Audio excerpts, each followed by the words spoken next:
meeting of Congress party is happening in Telangana, Hyderabad.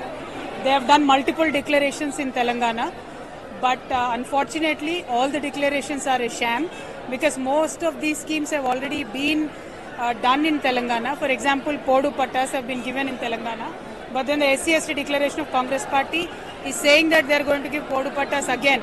We don't understand why they are declaring these things in Telangana, which are already done. This is nothing but shamming people. Congress has now become to known as Camgress in Telangana because they are completely infested with corrupt leaders, infested with corrupt ideology. They unfortunately are bankrupt of ideas, so they are just giving they are just promising wrong things to the people which they cannot be delivering.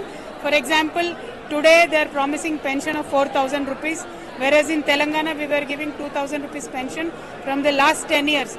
None of the Congress ruled states are giving anywhere close to this pension, but in Telangana, just because of the election, they are promising these things. So I want to question the leadership of Congress party, both Madam Sonia Gandhi ji and Rahul Gandhi ji.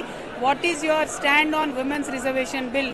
What is your stand on UCC? What is your stand on the welfare that is happening in Telangana, which you are not able to do anywhere across the country? Now please answer these questions. The per capita income of Telangana is #1 today in the country, which we have achieved in BRS. What else will you promise to the people of Telangana? Give us an alternate vision, then people will think of you. Do not give us a copied vision.